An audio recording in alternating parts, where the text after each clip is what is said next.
Olá, aqui é Isa Minatel, pedagoga, psicopedagoga, apaixonada pelo cérebro das crianças e, como você pode notar pelo nosso ambiente aqui, a gente vai falar sobre tecnologia, mais especificamente sobre o uso da tecnologia na infância e adolescência, mais especificamente ainda sobre o que acontece no cérebro da criança e do adolescente quando ele usa as telas. Vamos falar sobre isso? Nos muitos lugares que eu vou dando palestras, treinamentos, as pessoas têm feito muitas perguntas sobre isso. Isa, quanto tempo de tela é o indicado para cada faixa etária? Isa, eu já devo dar um celular para o meu filho, ele tem 9 anos, 10 anos, 11 anos. Quando que é a idade para dar celular para o meu filho? Ô Isa, e o que acontece, hein? Tem jeito de reduzir? Eu tô achando que tá demais. Como é que reduz? Videogame, faz bem ou faz mal? Games, assim, desenvolve? Tem alguma coisa de positiva nos games, né? Como é que a gente faz?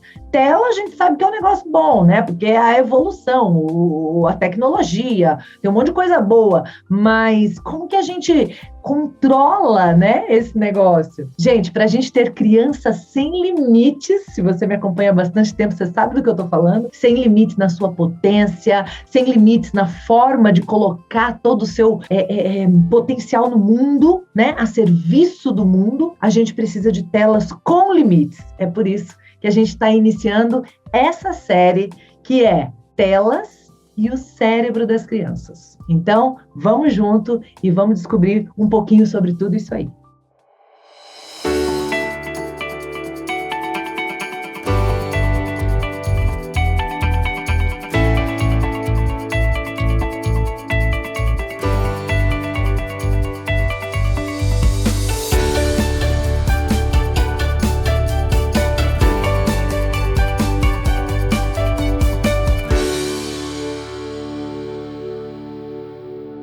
Para começar, eu quero dizer que os dados, as pesquisas, tudo que a gente tem de resultado aí sobre a geração Z, essa galera que nasceu entre 95 e 2012, o Petros está aí no meio, né? Esses dados, gente, são desesperadores, assustadores. Essa galera tá menos confiante, menos propensas a correr alguns riscos, menos propensa a se defender no caso de bullying. A ansiedade e a solidão estão em níveis altíssimos.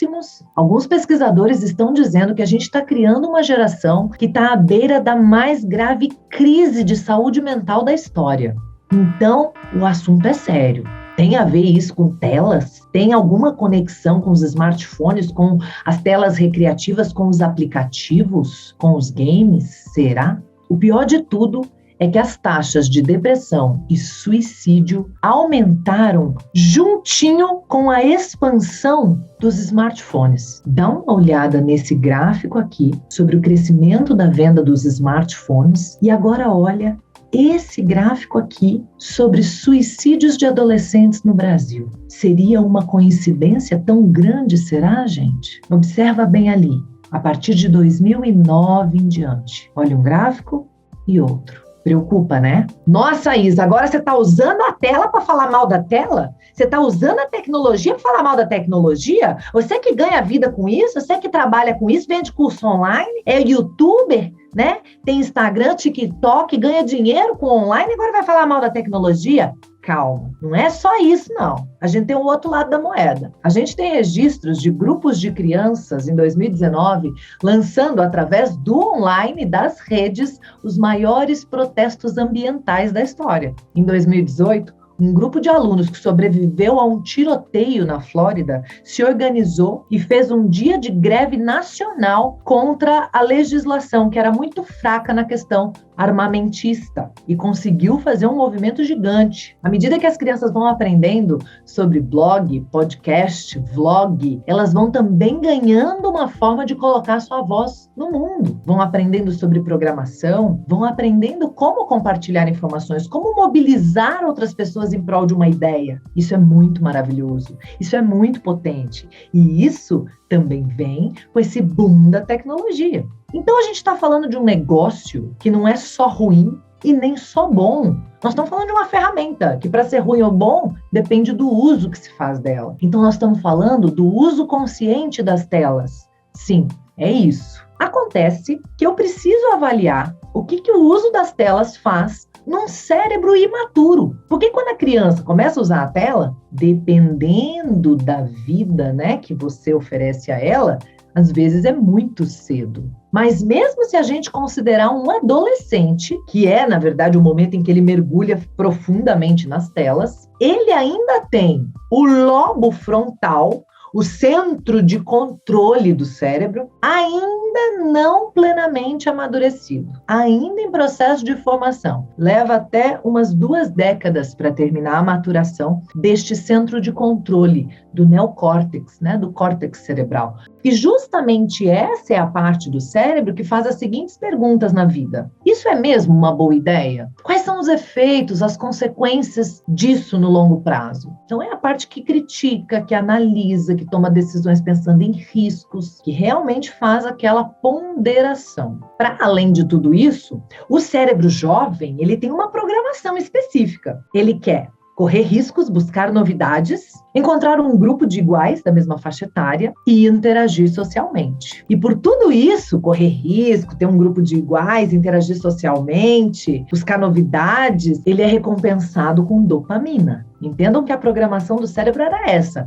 né? Desde a evolução do ser humano. O ser humano ficou adolescente, ele tem que interagir, ele tem que estar num grupo, ele tem que achar um par para depois reproduzir e continuar a espécie, entendam? A programação não é de agora do nosso cérebro, tá? Os computadores são os negócios novos, mas os nossos cérebros não são novos, são antigos em sua programação. E então a gente está nesse lugar de pensar em perpetuar a espécie, como é natural que seja. E aí a gente tem uma combinação muito perigosa. Um cérebro que está num período de gratificação por risco, novidade, admiração, galera, com programas neurológicos não desenvolvidos ainda para planejamento de longo prazo e avaliação de consequências. Soma essas 2 coisas e joga as telas no menino, ou joga os meninos nas telas. Ou não joga nada não, que eles estão indo sozinhos. Aí é que está o perigo. É por isso, gente, que faz parte do nosso papel como mãe, como pai, como professor, como adulto que lida com criança, cuidador, babá, vovô, vovó, madrinha, tio, tia, padrinho, madrasta, padrasto. Cuidar, preparar as nossas crianças para esse mundo. Assim como a gente cuida do que as crianças comem, mostramos os alimentos bons, falamos sobre os alimentos que não são tão bons assim, a gente precisa fazer o mesmo com o alimento mental. Emocional também, tá? Porque isso tudo vai constituindo o ser, vai fazendo parte da identidade, vai formando autoestima. O problema é isso tudo com o ser humano em formação.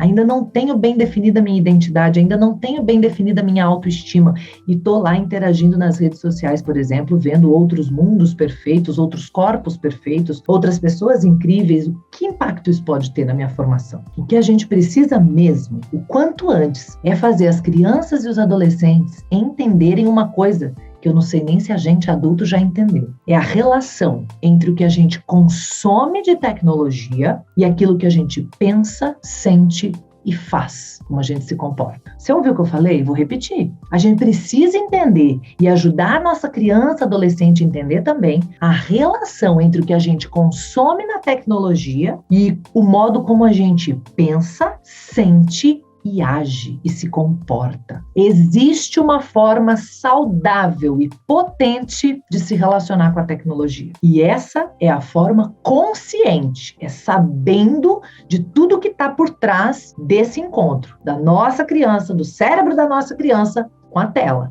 Por isso que nós vamos ter vários vídeos falando sobre isso. Tá? Se a gente não souber o que está por trás assim, disso tudo, a gente não está se relacionando com a tecnologia de forma consciente. E aí a gente está seguindo a boiada cultural, que é tudo, mais um gadget, mais um aplicativo, mais um game, sem pensar. E às vezes não é a gente que está usando a tecnologia, não. A gente é que está sendo usado por ela. E esse lugar de ser usado pelas empresas, né, pelos aplicativos, pelos dispositivos, esse é um lugar perigoso. É uma forma danosa, destrutiva de se relacionar com a tecnologia e que pode trazer consequências tenebrosas, terríveis, pode levar até a morte, como tem acontecido, como a gente já falou, na questão do suicídio, por exemplo. A tecnologia tóxica, gente, incluindo alguns games, Algumas plataformas de redes sociais pode trazer muita tristeza, pode provocar muita ansiedade. Mas, para quem leva a vida numa dieta saudável, comer uma porcariazinha de fim de semana tá tudo bem, não é? É isso. Se a gente fizer a mesma coisa com a tecnologia, de vez em quando uma escapadinha lá em games e redes sociais, tá tudo bem.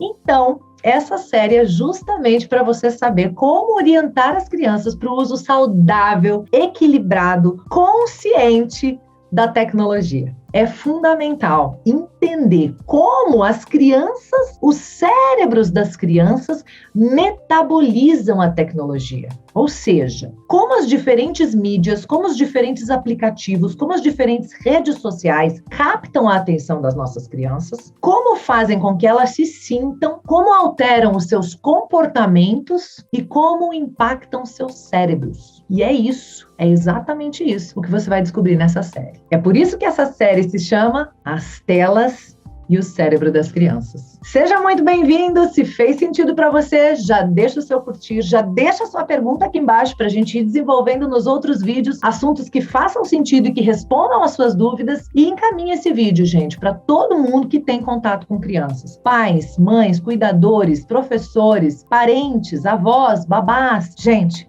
vamos disseminar, porque a gente precisa saber o que está acontecendo com as nossas crianças, com os nossos adolescentes, na interface, na relação com as telas. Vamos junto, porque a gente precisa falar disso. Não é para demonizar as telas, mas é para promover o uso consciente delas. E é para saber o que de fato está acontecendo, o que de fato está por trás dessa relação, desse encontro. Telas e cérebros das nossas crianças e adolescentes. Vamos junto? Gratidão sem limites por estar aqui. Um beijo enorme e me conta, você tem aí um desafio de telas na sua casa? Isso já é uma questão para você? Ou ainda não? Ou tá tranquilo? Quanto tempo a sua criança fica nas telas num dia? Faz aí uma média e conta aqui para mim nos comentários. Um beijo, Deus te abençoe, até a próxima. Tchau.